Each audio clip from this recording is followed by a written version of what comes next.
Olá, meus alunos, continuamos o nosso trabalho dentro das propostas apresentadas lá no portal do aluno e hoje nós vamos falar sobre a meta 4. A meta 4 que se refere ao capítulo Dinâmica e Características Socioeconômicas da População Brasileira. Vamos falar nessa meta, começando lá na página 358 da apostila, sobre a distribuição da população brasileira e a mapa que eu apresento aqui, você também encontra lá na página 358. É nítida a concentração da população brasileira na região litorânea, dentro das regiões sul, sudeste, região nordeste e o início da região norte, onde nós temos aí áreas mais escuras, como é possível ver na imagem, e na região central do Brasil, mais ao interior, nós temos um claro, nitidamente demonstrando que a presença humana é muito pequena nestas regiões. E para compreender os aspectos vinculados à distribuição da população, nós vamos trabalhar o conceito de densidade demográfica. Segundo a nossa apostila, na página 358, densidade demográfica é a distribuição média da população em uma área determinada. Se você observar a fórmula que eu apresento aqui, densidade demográfica se descobre colocando numa fórmula, numa fração, no total de habitantes sobre a área. E o exemplo que é apresentado pelos autores desse tópico é exatamente uma população de 1 milhão de habitantes numa área de 300 mil quilômetros por quadrados, nós teríamos aí a proporção de 3,33 habitantes por quilômetro quadrado. Se você for lá na tua apostila, na página 360, você vai ver que eles dão um exemplo lá, o autor da apostila, quando ele fala da densidade demográfica brasileira no ano de 2017. Estimava-se nesse ano uma população no Brasil de pouco mais que 207 milhões e 500 mil habitantes, e numa área que nós temos já do nosso país de 8 milhões 515 mil quilômetros quadrados, um pouquinho mais. Se nós fizermos a conta, e eu aconselho você a fazer essa conta lá na tua calculadora, considerando o tamanho do número, você vai ver que nós somos um país com 24 habitantes por quilômetro quadrado. Esta proporção nos traz aí uma visão muito clara de que somos um país bastante populoso. É uma população de quase 208 milhões, é uma população que pode ser dita muito grande, dentro do critério de ser ou não populoso, com certeza somos um país populoso. Nas páginas 360, 361 e 362, nós vamos falar bastante sobre os aspectos do cálculo da densidade demográfica, inclusive com exercícios que eu aconselho você a realizá-los, e se eventualmente tiver alguma dúvida, faça diretamente através do nosso mural ou depois quando nós fizermos a correção dos exercícios. Um aspecto importante dessa população diz respeito à sua mobilidade. E quando eu falo em mobilidade da população, eu estou falando do processo migratório. Migração é o ato em que grandes porções da população se movimentam, no caso nosso do Brasil, falando das migrações internas.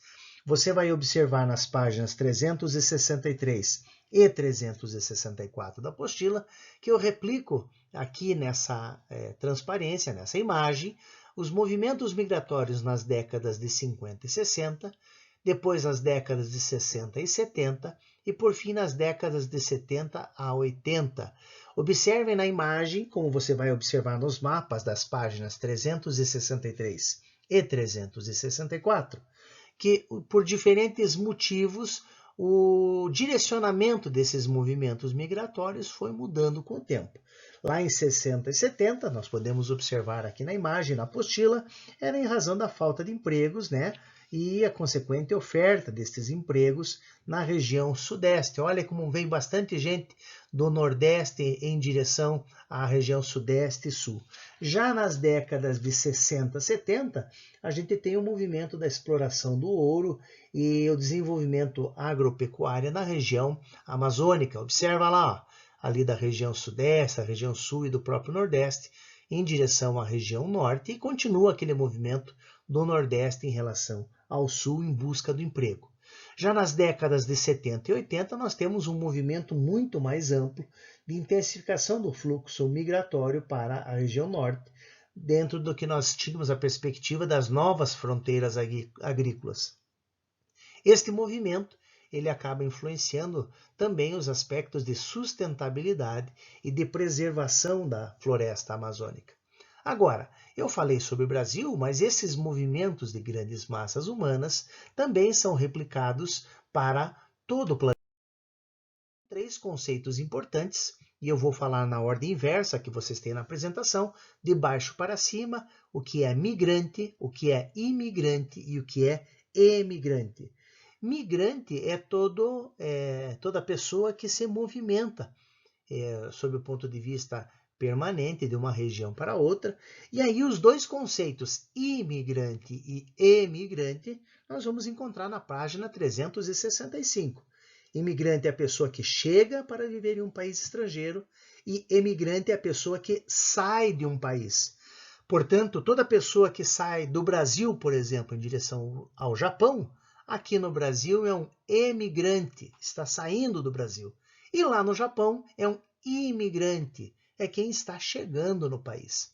O Brasil é um país que tem grande proporção de imigrantes, né? Historicamente, o nosso país é constituído com várias matrizes estrangeiras e, num determinado momento, por várias razões, notadamente econômicas, nós tivemos muitos emigrantes, pessoas que saem do Brasil em busca de uma melhor oportunidade de vida. Estes movimentos de migração, né, eles acabam se intensificando, como nós podemos ver nesta imagem, que é uma indicação, quando você observa as setas, da direção, né, do movimento migratório, e considerando a espessura de cada linha, a intensidade dessa migração. Portanto, eu posso afirmar, se nós olharmos atentamente a imagem, que eu tenho muito mais migrações do México para os Estados Unidos do que da América do Sul para os Estados Unidos. É lógico que aí a espessura da linha nos permite fazer uma leitura deste processo. E isto, quando nós tem um movimento de emigração, né? Brasileiros que saíram daqui, e aí você vai encontrar na página 366 uma explanação bastante detalhada deste processo. E temos também o movimento de imigração, né? Grandes movimentos de populações que vieram em direção ao Brasil, que você vai encontrar por vários fatores que justificam esse movimento lá na página 367 da nossa apostila também. Aproveita a oportunidade e já realiza os exercícios das páginas 368 e 369, quando nós mudamos o foco para compreender a realidade econômica do nosso país diante de uma perspectiva populacional. É óbvio que a diferença entre os mais abastados, os mais ricos e os mais desfavorecidos ou os mais pobres se traduz nessa imagem que eu trago para vocês com uma grande, um desfiladeiro, né? Um fosso entre essas duas realidades que não trabalham normalmente integradas. Por isso nós podemos avaliar, quando compreendemos a nossa população, dentro do contexto lá da página 370, daquela capacidade da população economicamente ativa, ou PEA, PEA, População Economicamente Ativa, que segundo o nosso IBGE está hoje, né, em torno de 52%. Veja, eu falo isso dentro de um contexto que ainda não se pode avaliar os efeitos desta pandemia sobre a nossa economia. E dentro desta população economicamente ativa, o papel da mulher é fundamental diante do avanço que o sexo feminino tem sobre o mercado de trabalho, diante da sua competência, diante da sua capacidade. Esta presença da população economicamente ativa, ela é, sem sombra de dúvida, não homogênea em todo o país. Nós temos regiões onde essa tendência econômica, sob o ponto de vista de rendimento médio, de quanto as famílias ganham em diferentes condições nas regiões do país. Pega o exemplo aí do Rio Grande do Sul, onde nós temos um rendimento médio domiciliar per capita de R$ 1.877, isso com dados do IBGE de 2018, e do mesmo jeito, se nós pegarmos o estado do Alagoas, lá no Nordeste, R$ 834, ou seja, menos da metade do que se observa nos estados, por exemplo, do Rio Grande do Sul e Santa Catarina. São Paulo, então, nem se compara com R$ 1.984. Portanto, essas realidades são extremamente distintas conforme as diferentes regiões do planeta. Processo de desigualdade. Olha esta imagem que eu reproduzo aqui nas apresentações e você vai encontrar lá na página 372 da nossa apostila, quando eu vou tratar das desigualdades de oportunidades dentro de um contexto. Você olha na mesma imagem um condomínio de alto padrão, com piscinas todas com vista para o sol, e no outro lado da rua você nota uma ocupação irregular, onde as pessoas muito provavelmente não tenham condições de saneamento, condições de mobilidade urbana, que são características destas áreas de ocupação irregular. Nós encerramos rapidamente a fala sobre a meta número 4, propondo a vocês a realização dos exercícios das páginas 368, 369, 375 e 376. Nos encontramos na próxima aula.